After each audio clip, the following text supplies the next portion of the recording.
There comes a moment in every long-term relationship when you look at the person across the table and they feel like a stranger. The silences are heavier. The words are fewer. You pass each other in hallways, brush against each other in the kitchen, but the closeness you once had, it's distant now. And in that space, doubt starts to creep in. But here's the truth: this doesn't mean love is gone. It means love is asking for your attention again. We don't fall out of love overnight. We fall out of rhythm. We stop asking questions. We stop really listening. We stop showing up with curiosity and start surviving on assumption.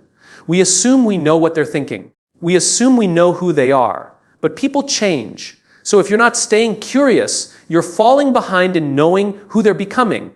Disconnection in a relationship can feel like the quiet unraveling of something once beautiful.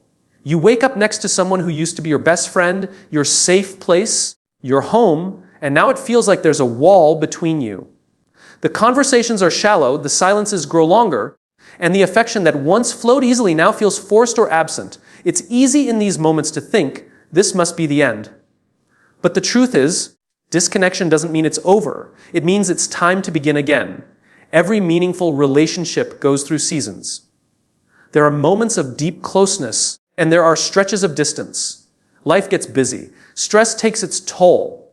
Personal growth doesn't always happen in sync. One of you might be struggling quietly, the other might be over-functioning just to keep things afloat. Before long, the intimacy that once felt natural starts to feel like work, and not the kind of work you're used to doing. But just because it feels unfamiliar doesn't mean it's broken beyond repair. Disconnection is not a final verdict, it's a wake-up call. It's love knocking on the door, asking if you're still willing to show up. It's not a sign that love has died. It's a sign that it's waiting for you to pay attention to it again. Think about it. When you get lost driving somewhere, you don't throw the car away. You pull over, you check your route, and you recalibrate. You try again.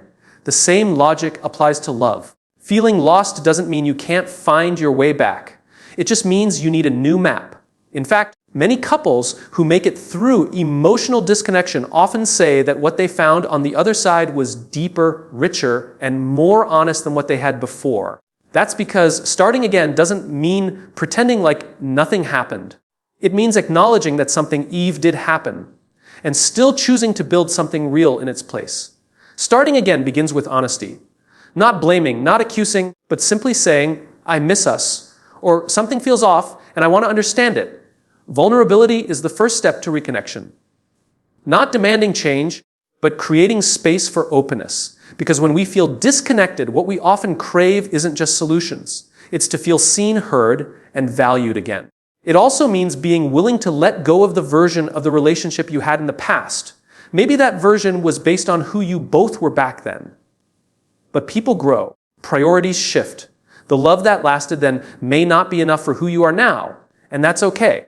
Beginning again gives you the chance to create a new relationship with the same person based on who you are today, not who you used to be. We tend to think of love as something that happens once and then just keeps going on autopilot. But the strongest couples are the ones who've started over, sometimes many times. They've chosen each other again and again, even after seasons of distance. That's what makes it meaningful. Not that it was perfect, but that it was tended to, rebuilt, and reimagined when necessary. So if you're feeling disconnected, don't panic. Don't walk away just yet. Sit down. Talk. Listen. Ask curious questions. Share your own fears. Begin again, not by trying to recreate the past, but by courageously creating a new future together.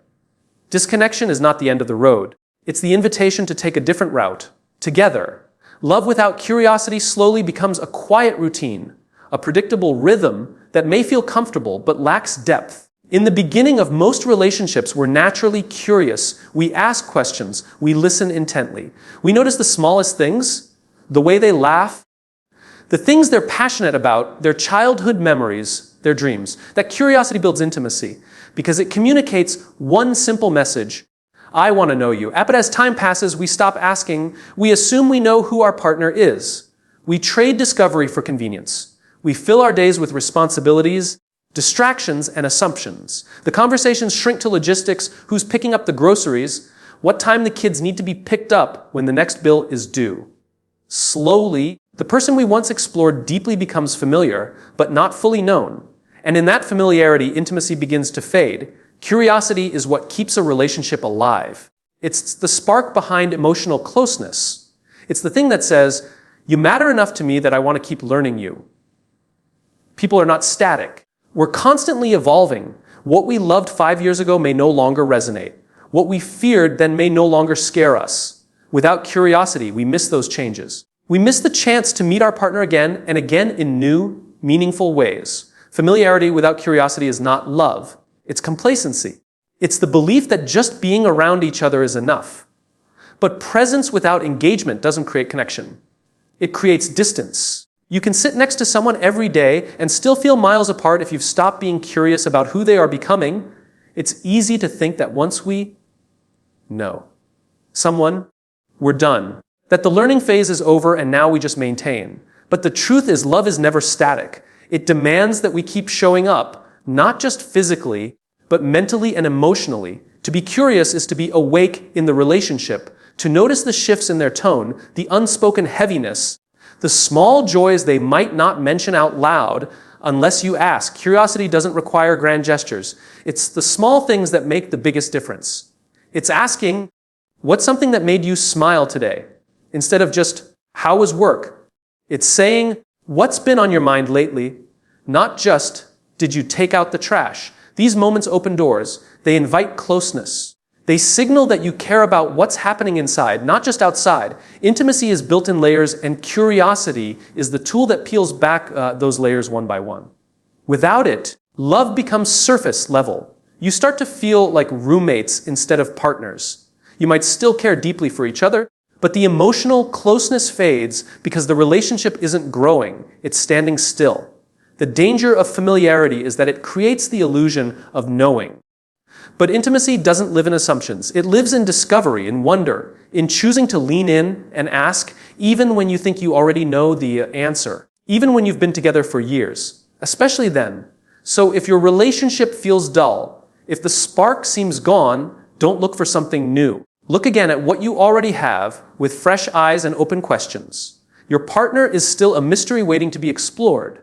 Their thoughts, their fears, their hopes, they've evolved, and they want to be seen. Love without curiosity is like a story that stops being written. But when you stay curious, you keep turning pages. You keep finding new depth, new beauty, new reasons to stay close. Keep asking, keep listening, keep wondering. That's how you keep loving, not just who they were, but who they are now, and who they are still becoming. We don't fall out of love, we fall out of practice. It's a quiet shift, often unnoticed at first. Not a dramatic event, not a sudden betrayal, just a gradual fading of effort. The things we used to do so naturally, holding hands, saying good morning with intention, asking about their day and truly listening, become afterthoughts. We tell ourselves we're busy, that life is stressful, that this is just how long-term relationships go. But the truth is, love isn't lost. It's just been left unattended. In the beginning, we put in the work without realizing it. We plan dates. We leave notes. We pay attention to the smallest details. Love feels exciting because we're fully engaged in it. We don't just feel love, we actively express it. But over time, we start to coast. The energy we once gave to each other is redirected to work, kids, obligations, distractions. Not because we don't care, but because we assume the relationship will hold itself up while we focus on everything else. But relationships don't sustain themselves. Love is not a permanent state. It's a living, breathing connection that needs maintenance. Falling out of love often means we've fallen out of the daily habits that make love visible. We stop checking in emotionally. We forget to be playful. We replace appreciation with criticism. We begin to notice what's missing instead of what's still beautiful. And it's not always because something is wrong. Sometimes we stop practicing love because we grow comfortable. Familiarity breeds the illusion of permanence. We assume they know how we feel. We think we don't need to say it anymore. But love unspoken can slowly feel like love unseen. And when someone doesn't feel seen for too long, they start to feel alone, even in the presence of someone who still loves them. The good news is this kind of distance is not permanent. If we can fall out of practice, we can also get back into it. It starts small, with intentional words, with small acts of kindness, with a text that says, "I'm thinking of you." for no reason, with listening more closely when they speak, or touching their hand just because you can. It starts when we choose, again, to make them a priority, not just in theory, but in action. Love doesn't die in one moment. It slowly erodes from neglect, but it can also be rebuilt through presence, consistency, and effort. We just have to remember that relationships require tending. Like a garden, they won't thrive if they're only watered during storms. They need regular care on good days, on ordinary days, especially on hard days. It also means showing up even when we don't feel the spark, because the spark isn't magic, it's the result of effort, of attention, of presence.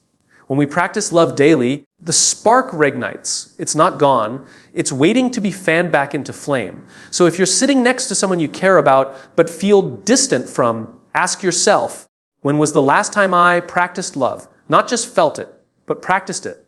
When did I last express gratitude, offer encouragement, listen deeply without interrupting? These small acts may not feel grand, but they're how closeness is rebuilt. We don't fall out of love. We fall out of the habit of loving well. The solution isn't to start over with someone new. It's to return to the basics with the person right in front of you. To remember that love is not something we keep. It's something we continually give. And when we give it, it grows. Every single time. Safety and love doesn't come from how long you've been together or how well you manage daily routines. It doesn't grow just because you live under the same roof, pay the same bills, or raise the same kids. True emotional safety, the kind that allows two people to feel seen, heard, and held, comes from shared vulnerability. It's not about how much time you've spent together, but how deeply you've allowed yourselves to be known by each other. Routines are important. They give structure to a relationship. They provide stability and a sense of order in the chaos of life. But routines, no matter how consistent, can also become emotional hiding places. We can go through the motions, check all the boxes, and still never touch the truth of what's going on inside us or inside our partner. We can cook dinner together, watch TV together, raise kids together, and still be emotionally miles apart. Shared vulnerability is what bridges that gap. It's the courage to say, I'm not okay, without knowing exactly how the other person will respond. It's being honest about your fears, your insecurities, your desires, and your mistakes. It's listening without fixing, staying present without judging, and holding space for the other person to be human. The mistake many couples make is confusing comfort with closeness. Just because you know their habits, routines, and preferences doesn't mean you know their heart. Familiarity can make us feel like we've reached a deep connection, when in reality we've just memorized each other's surface. Vulnerability goes beneath that. It asks, who are you today beneath the role you play? What's heavy on your heart that you haven't said out loud? Safety in love is built when we risk showing our raw edges and the other person doesn't flinch. When we share something tender and the response is not shame or dismissal, but acceptance. That's what makes us feel safe. Not perfection, not predictability, but presence in the moments that matter most. And yet, vulnerability isn't easy. Many people fear that if they show their real emotions, they'll be too much or not enough. They've learned to hide in competence, in independence, in distraction. They use routine as armor. But love can't grow in hiding. If we want intimacy, we have to trade in control for honesty. We have to say, this is me right now, even if we're afraid it might change how the other person sees us. Real love says, I'll take all of you, even the parts you're still working through. It creates an environment where both people feel safe enough to admit when they're scared, confused, or struggling. And ironically, when we stop pretending and start revealing, we become even more lovable. Vulnerability creates trust, not through perfection, but through honesty. That kind of trust doesn't come from how many dinners you've had together. It doesn't come from how many anniversaries you've celebrated. It comes from how many truths you've dared to tell, how many tears you've been willing to hold, how many silent moments you've allowed without rushing to fill them. So if your relationship feels distant, don't look to routine to fix it. Look to vulnerability. Ask each other deeper questions. Share things that scare you. Be willing to say, I miss you, even though we see each other every day. That's where the healing begins. That's where safety grows.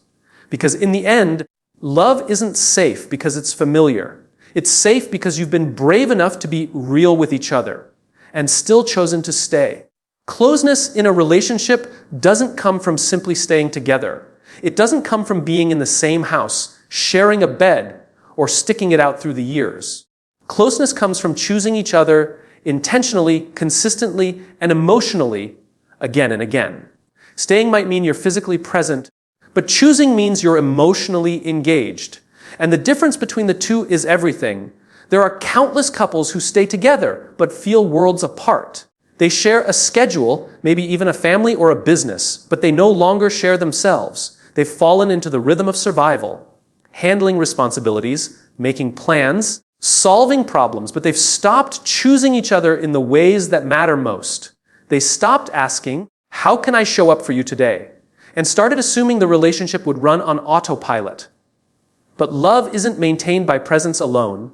It's sustained by participation. Choosing each other means looking across the table after all the chaos and fatigue and saying, "I still see you.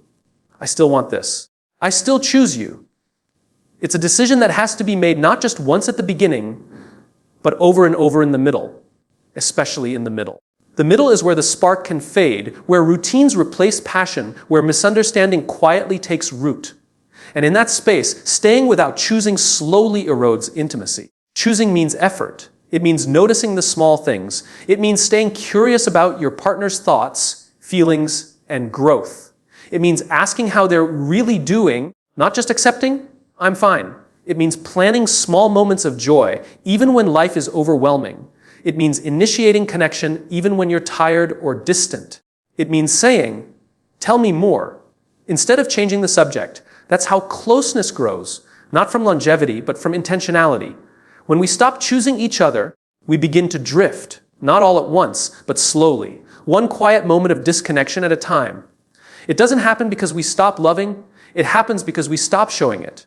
We forget that love isn't just a feeling, it's a practice, a way of being with someone, a way of seeing them, not just for who they were when you met, but for who they're becoming. And choosing someone again doesn't mean ignoring the pain or pretending everything is fine. It means doing the hard work of understanding, of communicating, of repairing what's been strained. It means showing up with humility, saying, "Let's find our way back," instead of silently drifting further apart. It means being brave enough to say, "I miss you," even when you're sitting right beside them. The people who stay close after years together aren't just lucky. They're intentional. They've learned that love isn't guaranteed just because you stayed. It's earned by the way you keep showing up. It's built in the little choices, the kind words, the deep conversations, the willingness to listen, the desire to understand. So ask yourself, am I just staying, or am I still choosing? Because one is about comfort and the other is about connection. One avoids disruption, the other invites growth.